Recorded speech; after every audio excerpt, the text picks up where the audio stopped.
Well, as a city, we think that the defacing of the statues is very divisive and cowardice in act, because in a democratic South Africa, we don't believe that we have to impose our views on others without following the correct due processes and consultation processes. We believe that every process, whatever grievance it is, whatever issue it is, it needs to be addressed in an amicable, open and transparent manner.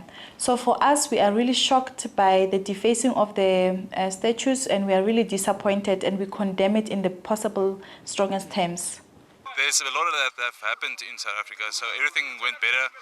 And if you see like in 1934 against till now, you can even see how much our economy has gone bad over what it was. So I don't think that we should even break down the statues and stuff like that, rather than be happy for the procedure how we came here now. So I think it's much better, and by destroying all the stuff now, it's going to make everything just worse, not better. So we all have to unite and stand together, otherwise we're not going to really come anywhere. So yeah.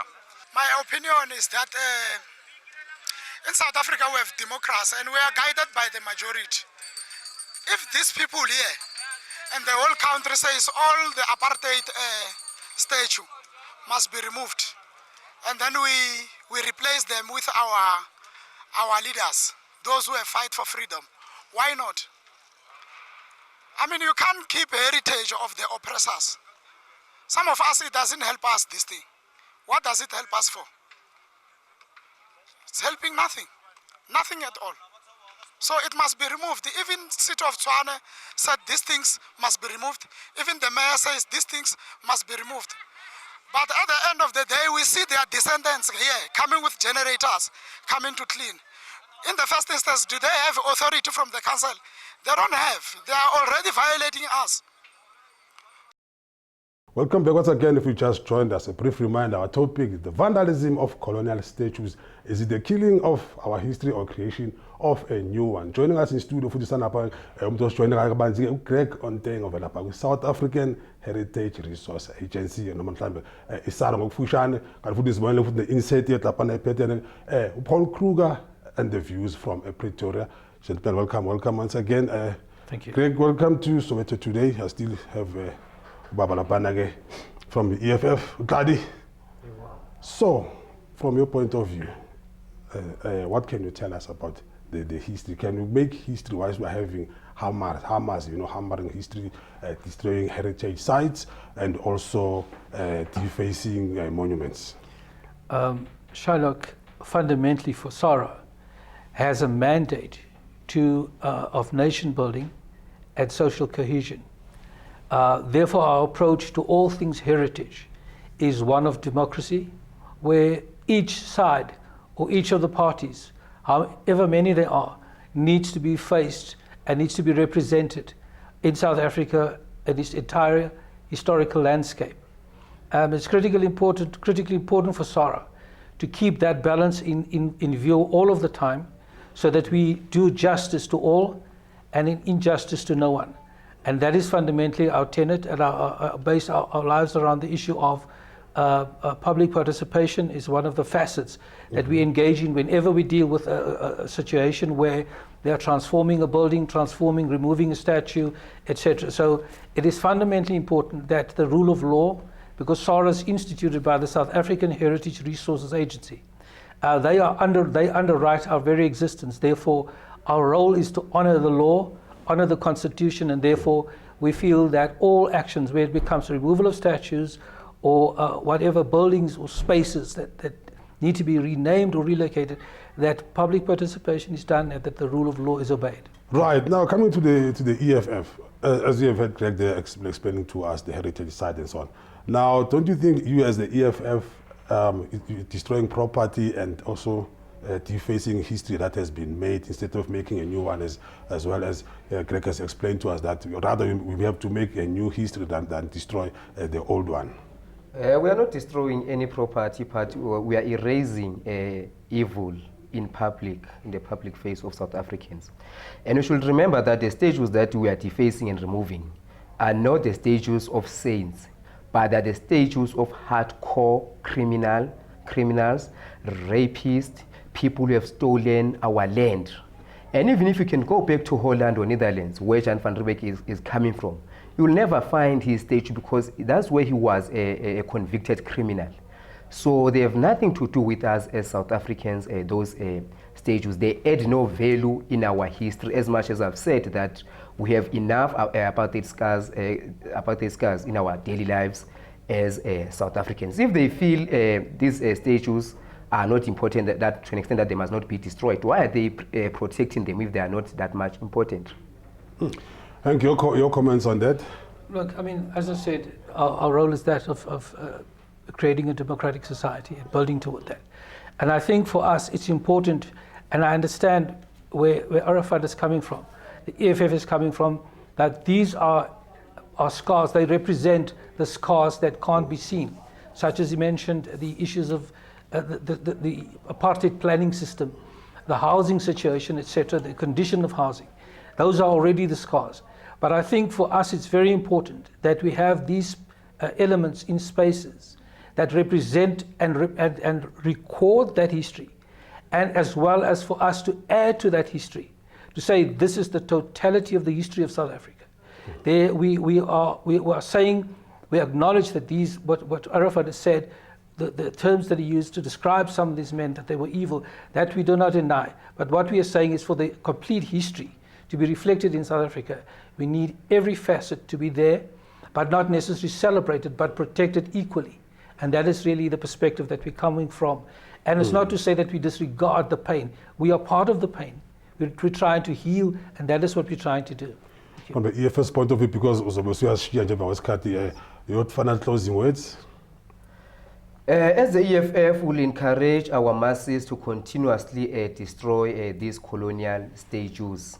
As we are writing the new history, remember that we will not fail our generational mission, of which is economic freedom, in our lifetime. And we will never attain it as long as we have these statues, as long as we are still driving in the streets that are called Louis Botha, because those streets are cursed. That is why we even have high number of accidents in these roads, because those roads, they are not blessed, because they are still bearing the names of the oppressors. And the oppressor and the oppressed cannot stand together.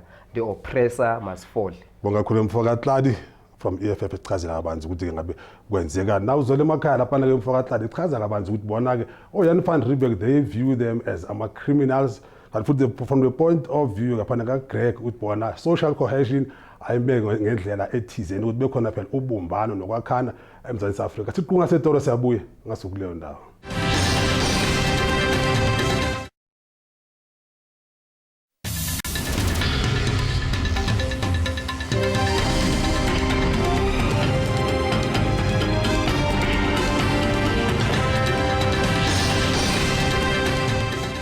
My name is Eric Itzkin. I'm the Deputy Director for Immovable Heritage, and I'm employed by the City of Johannesburg. Just in the last 2 or 3 weeks, there's been this big uproar that has broken out concerning statues.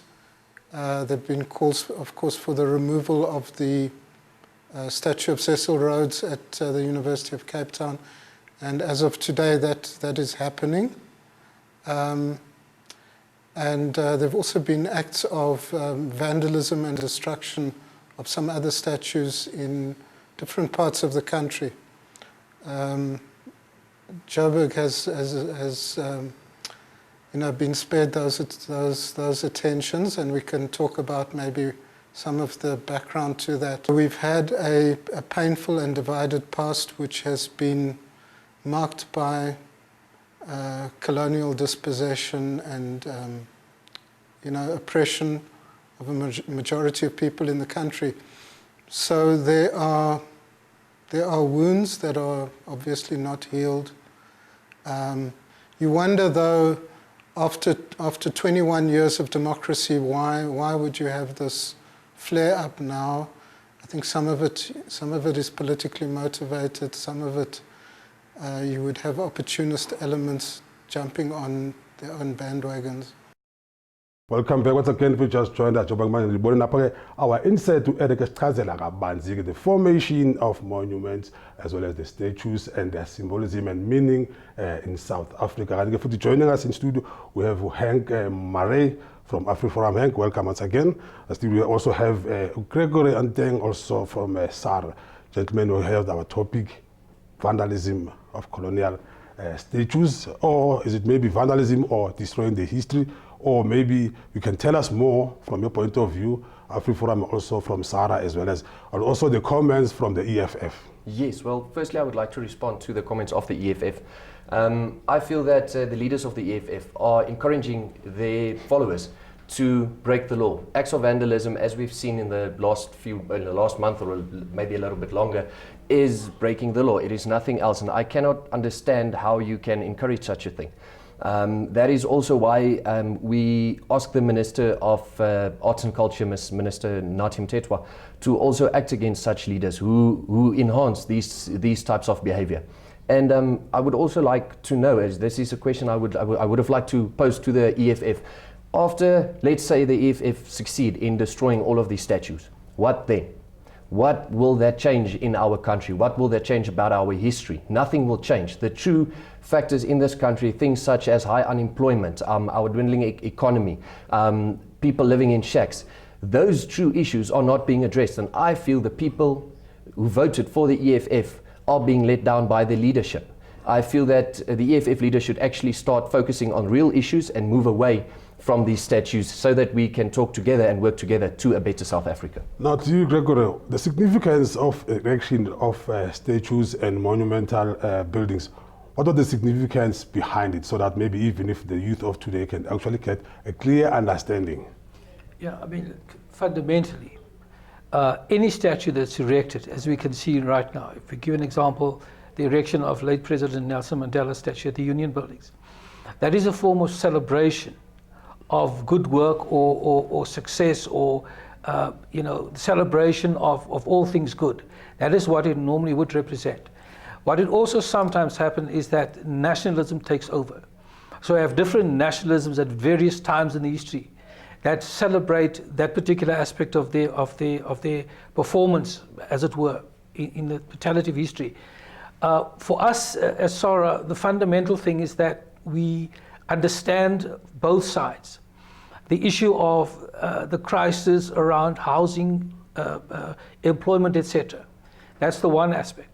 The other aspect is that the best thing that we can do as a society, totality of South Africa, is to begin to use spaces that have been identified for a singular use to try and put other layers on that, so that maybe those very spaces can become, let's for instance say where the statue of President Kruger is. Maybe there's another statue there. Maybe the Afrikaners go there. Maybe the EFF go there at the same time. Maybe that's a way of celebrating the same space and rewriting the history of the space.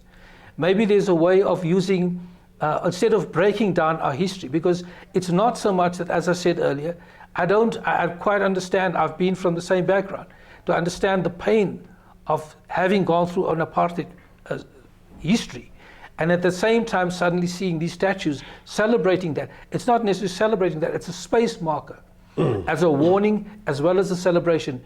Do not repeat history. All right, Hank, as you have heard Gregory, they're telling us about the statues and the celebration as well. Yes. Now, given a different circumstance, that the statues were removed from like the John Rhodes, John Rhodes from Cape Town, to a museum for that matter, not a warehouse. And then the other statues also, if they were to be removed and put in a museum, you and the AfriForum and maybe the youth or the African society, how would you feel seeing that the statues are now in the museum? Would that make a difference, or maybe would there be any other tensions as well? Well, I think first of all, the way forward should actually be conversation. As we had the discussions at Freedom Park earlier this month with the Minister, all groups, political parties, everybody was invited to these discussions. These discussions are necessary so that you can hear the points of views of all the different people. We shouldn't focus on vandalizing. That's not the way forward. If it should happen that the statues should move to museums, we will honor that decision. But that is not our goal at this stage. We feel strongly that instead of moving the statues or destroying the statues, that statues can stand next to one another to represent the entire history of this country. Now, Greg, coming to you once more, the importance of our heritage, as we've seen that the EFF is gunning down to destroy part of our history. So the importance of the history that is being destroyed, how important is it and crucial for the coming generations as well as the current generation of now, and also seeing that is there maybe a racial tension in between as well? Look, to just kind of backtrack a little bit, I think, as I said earlier, we, South Africa, and we understand it comes from a terrible, terrible past. And the only way to unify is not to antagonize one another. It's also we should also be careful, whoever we are, when we present our cases, that we present it in such a way that be sympathetic to the background of the context of South Africa. I think it's critically important that the statues and the spaces remain as they are, but that there be another layer added to it, that it be developed in such a way that it becomes inclusive rather than exclusive, and also that it embraces all and celebrates all. That is, I think, fundamentally what we're about. So it's very important for the future generations, the young children, even those born after 94, are not as clued in as to where we're coming from. Many have not been through that experience. So it's important to understand who these people are, trigger memories, trigger research, trigger conversation, trigger questions. Thank you. Gentlemen, thank you for coming through. You know, time flies when we're having fun, but I'm sure some other time you might also invite you in as the events unfold. They will continue to vandalize and destroy a heritage site as well as our statues. Also, from here, the rest of the crew, thank you for watching. Take care.